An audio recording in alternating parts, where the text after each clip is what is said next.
کسی ٹریبیونل میں درخواست ہی نہیں گئی، پرسنلی ایس پی صاحب نے ڈنڈے کے زور پر وہ گھر قبضہ واپس کرایا، نجائز ان لوگوں کو دلوایا، ان سے کوئی بھاری رقم وصول کی گئی تھی۔ یہ مبینہ طور پر ہمارے پاس اطلاعات ہیں کہ کسی بھاری رقم کے عوض یہ قبضہ ان لوگوں کو دلوایا گیا، اور وہ لوگ وہاں پہ مظلوم بنے ہوئے تھے جبکہ وہ ظالم ہیں۔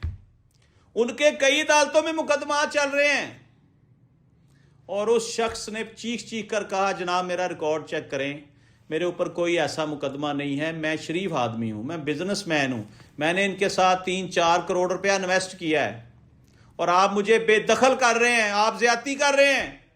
انہوں نے کہا یار جا تو جو کرنا ہے کر لیں۔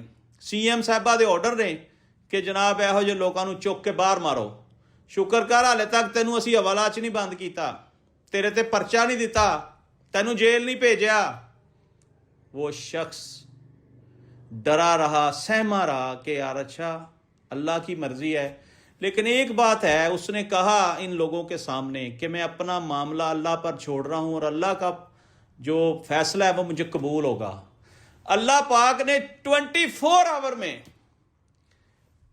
Chief justice Lahore high court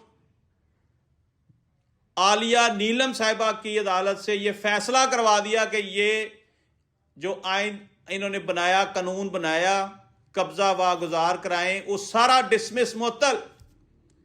اس کو کہتے ہیں اللہ کی لاٹھی بڑی بے آواز ہے۔ مظلوموں کے ساتھ ظلم کیا آپ کی پنجاب پولیس نے، آپ نے آرڈیننس بہترین بنایا، آپ نے بہت اچھا قدم اٹھایا، میں آپ کے اس اقدام کی حمایت کرتا ہوں، لیکن کیا آپ نے ایسا کوئی سیل بنایا جس میں وہ لوگ جائیں جن کے ساتھ یہ پولیس ظلم کرے گی؟ میں عینی شاہد ہوں اس ظلم کا، میرے سامنے یہ ظلم کیا گیا، میں چیختا رہا، میں نے بڑا ترلے کیے کہ یار اس شخص کے ساتھ زیادتی نہ کریں، ظلم نہ کریں۔